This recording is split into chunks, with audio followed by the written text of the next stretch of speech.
जैसे हमने पिछली वीडियो में बात की थी, हमारा जो राई स्टोन है या आइलैंड के ऊपर यूज़ होता था, वैसे ही एक सिमिलर स्टोरी है जो काफ़ी सेंचुरीज तक वेस्टर्न अफ्रीका में यूज़ हुई।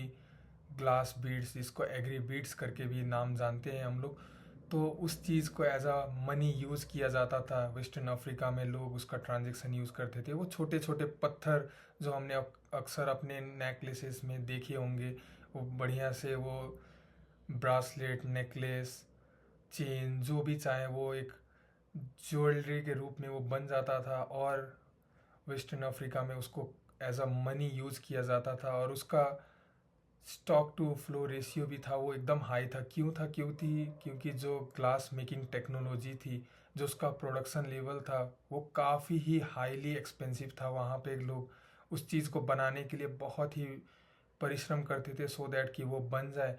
और इसकी कोई वैधानिक रूप की अभी तक तो प्रमाण है नहीं कि ये स्टार्टिंग कहाँ से हुआ था। कोई कहते हैं कि इन्होंने मीटियोरॉइड्स के स्टोन्स हैं उनसे एक्सट्रैक्ट करके इस ग्लास बीडल्स को बनाया था।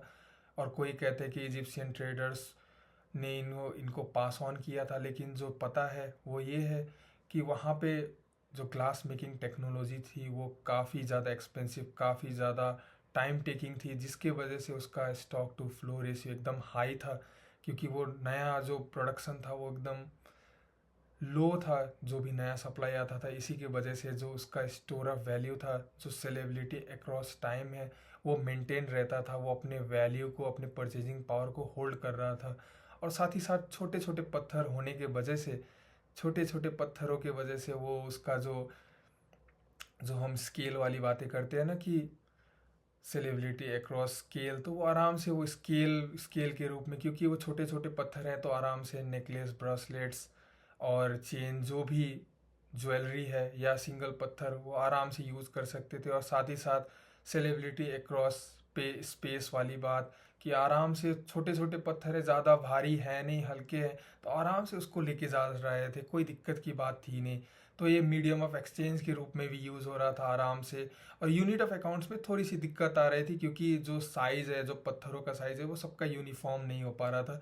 किसी के छोटे, किसी के बड़े, किसी के डिज़ाइंस आपने देखे ही होंगे कि पत्थरों के कितनी वेराइटीज़ ऑफ डिज़ाइंस है, जिसके वजह से वो जो यूनिट ऑफ अकाउंट्स था वो मैच नहीं कर रहा था। लेकिन फिर भी as a medium of exchange and store of value उसको अच्छे से यूज़ किया जा रहा था, क्योंकि हर एक पैरामीटर में वो सूट कर रहा था।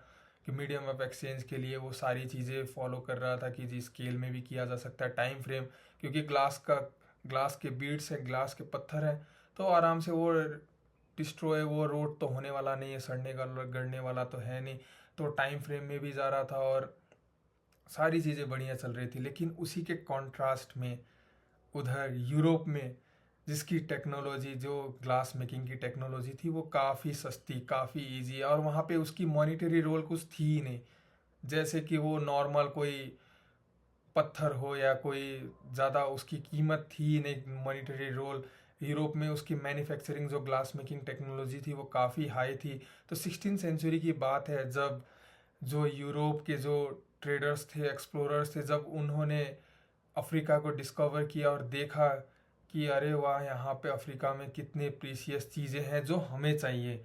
और यहाँ पे एज अ मनी क्या यूज़ हो रहा है, वो ग्लास के पत्थर, जिसको बनाने के लिए यूरोप में तो कोई खास जो हरकतें हैं, जो खास प्रयास है, वो हो भी नहीं रहा है। काफ़ी काफ़ी लो स्टॉक टू फ्लो रेशियो, जितना मर्जी चाहो उतना उस स्टोन को बनाया जा सकता था।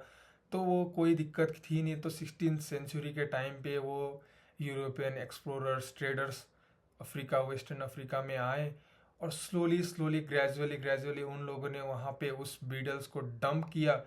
और जहाँ पे वहाँ पे प्रीसियस, कुछ भी प्रीसियस चीज़ अफ्रीका में जो मिल रही थी, उस चीज़ को वो लोग अपने यूरोप में ट्रांसफ़र कर रहे थे। और यही चीज़ अगर क्विकली हो जाता, तो लोग वहाँ पे सहम जाते, बोलते कि अरे इसमें कुछ दिक्कत है, इस मॉनिटरी सिस्टम में कुछ दिक्कत है, बीट्स को हमें चेंज करना पड़ेगा। लेकिन वही चीज़ अगर धीरे धीरे पॉइजन की तरह, धीरे धीरे छोटा छोटा अमाउंट में उस बीट्स को यूरोप में लाते हुए, और साथ ही साथ अफ्रीका से प्रीशियस चीज़ें जो भी उनको मिल रही थी, जो भी उनको लग रहा था कि ये प्रीशियस चीज़ है जो यूरोप में अच्छे रेट में बेचा जा सकता है, तो उस चीज़ को लेते ही जा रहे थे।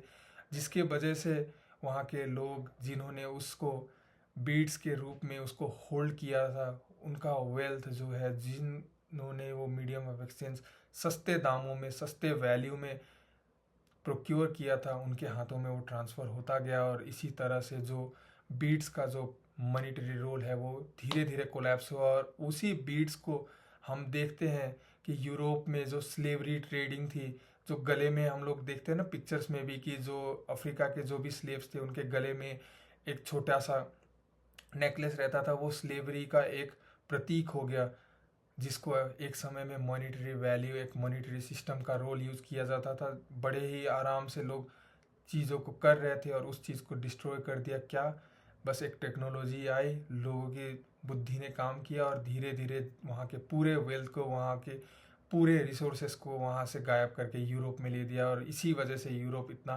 पावरफुल हो पाया। तो आई होप कि आपको ये स्टोरी सुन के बड़ा ही इंटरेस्टिंग लगा हो, क्योंकि एक समय में ग्लास के जो बीड्स है, छोटे छोटे पत्थर जो हम लोग आमतौर में नेकलेसेस में देखते हैं, उसको भी एज अ मनी के फॉर्म में यूज़ किया जाता था। नेक्स्ट वीडियो में हम सी सेल्स के ऊपर बात करेंगे। और हाँ, मैं Murari Gupta, your friend, your buddy. आप देख रहे हैं डिक्रिप्शन। अगर आप वीडियो को पसंद कर रहे हैं तो please hit the like button और कमेंट सेक्शन में बताएं कि और भी क्या स्टोरीज थी, और भी क्या प्रिमिटिव फॉर्म ऑफ मनी थी जिनके बारे में आपको थोड़ी सी हिंट्स हैं, आइडियाज़ हैं। और साथ ही साथ इस चैनल को सब्सक्राइब करो और उस बेल आइकन को हिट कर दो, सो दैट कि आपको नोटिफिकेशन सबसे पहले मिले और ऐसे ही अपडेटेड रहें नए नए चीज़ों के बारे में, नए नए फॉर्म ऑफ मनी के बारे में आप लोग जानते रहें। So yeah, see you in the next one on sea sell story.